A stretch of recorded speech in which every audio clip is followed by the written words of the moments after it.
This is Channel 25 WVTT Olean.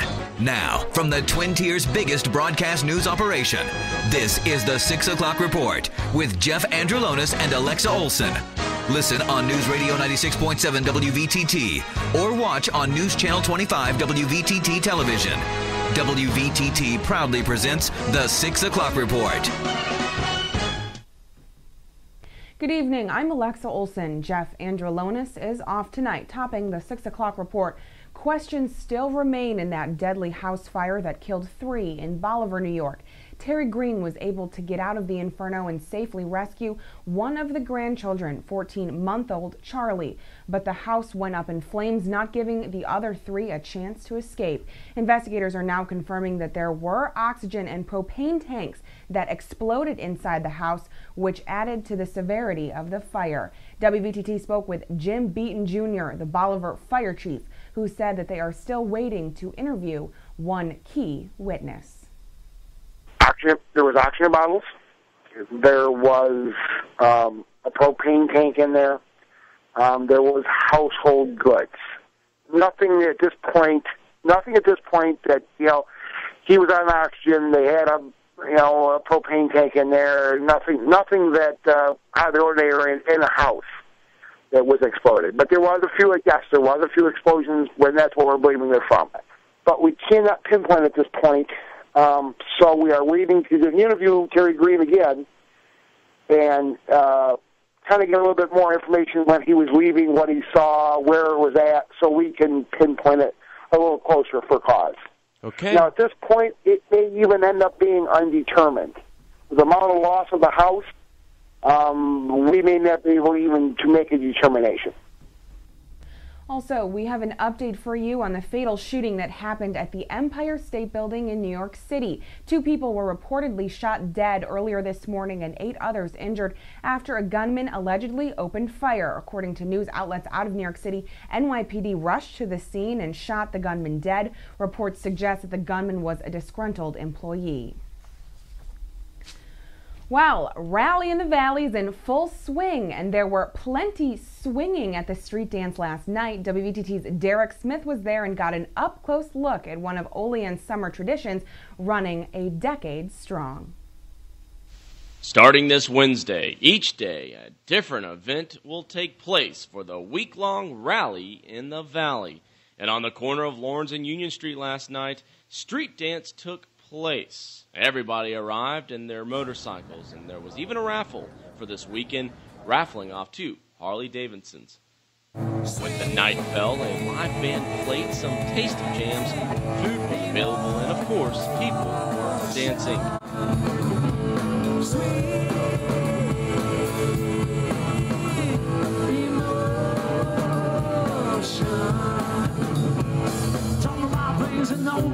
Everybody showed up for the event wearing their dancing shoes to have a terrific time.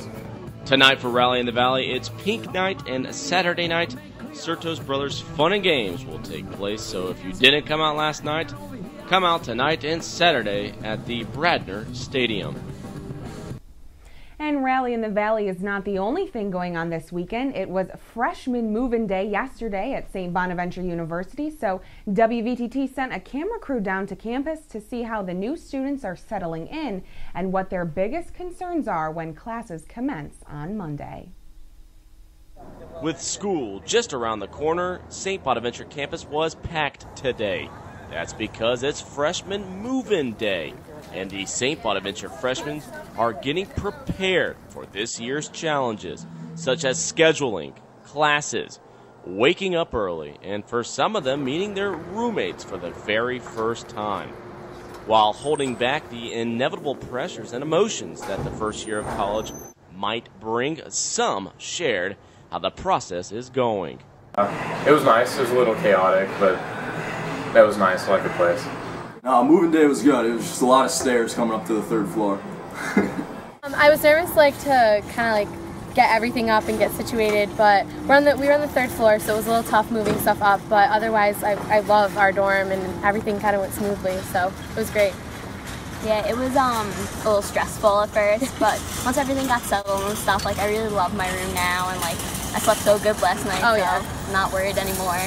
It was kind of crazy. I think we just had a lot of stuff. People were driving down the sidewalks. Yeah, people were driving on the sidewalks. It was packed. Yeah. It wasn't bad though. I don't know. Everything was pretty good. Yeah, a lot of boxes. Yeah. Moving day has been very well. We moved in. Me and my roommate moved in at 11 o'clock yesterday, and we are very close at home with each other because we live about 10 minutes apart. We're really good friends, and the transition was really well. I was very excited to move in, and I met a lot of people in the process too. Our thanks to WVTT's Derek Smith for those reports. Well, 4 St. Bonaventure students will be honored next month for their achievements in journalism. David Lanzillo, a communications executive with First Niagara Financial Group, will be the keynote speaker honoring the top students in St. Bonaventure University's journalism program. This year's event honors recent graduate Shannon Shepard, a sports reporter and anchor at WSAW-TV, the CBS affiliate in Wisconsin, Tyler Diedrich, who graduated in 2012. He will also be recognized as the Hillinger runner-up. Also honored will be recent graduate Brian Jackson, winner of the Buffalo News Entrepreneurial Reporting Award, and John Hanchett, who graduated in 1964, the alumnus of the year of the Russell J. Ginoldi School of Journalism and Mass Communication. Hanchett, a Pulitzer Prize-winning reporter, retired in May after teaching 10 years with the Ginoldi School. Well, up for discussion in the Olean School District what to do with several still empty elementary school buildings. The deadline for the bids on the buildings is September 12th, but even though 14 bids have gone out, none have been returned. Classes start in the Olean City School District in 2 weeks. And children in the Bradford Area School District will get a leg up on reading thanks to a Keystones to Opportunity grant. The close to $900,000 grant will improve literacy for all children in the district from birth through grade 12. Bradford school administrators have their plan for the grant's first year in place to create a learning environment and acquire technology and get community parents and partners involved. The defendant claims it was an accident, but new pictures from Walmart surveillance cameras may prove otherwise. Last Christmas Eve, 26-year-old Jaquita Simmons says she accidentally punched a 70-year-old Walmart employee in the face. The footage from the security camera is pretty self-explanatory. The video shows the old woman approaching Simmons. Seconds later, you see the older woman getting hit in the face, completely knocking her off her feet. Now, a Southern Tier jury will have to see for themselves, using this powerful evidence to reach a verdict. 26-year-old Justin Lakovich is in police custody tonight. The Johnsonburg man has been sought in connection with an incident in which he assaulted a woman with a gun earlier this month. A warrant has been issued for his arrest. He was picked up by police near Erie, Pennsylvania earlier this week without incident and is now back in the Elk County Jail. And it had been 2 years since Cattaraugus County lawmakers received pay raises. That ended at last night's meeting. A vote of 15-3 gave the go-ahead for raises for department heads of 1% retroactive to January 1st. Department heads' raises were held last year at budget time while legislative officials attempted to negotiate a pay freeze with union representatives. Also at the meeting, legislators approved a second local law calling for an extension of a 25-cent per $100 mortgage tax that was due to expire November 1st, an act to pay for the new Public Works facility. Stay tuned for more of the 6 o'clock report coming up next on News Channel 25 WVTT.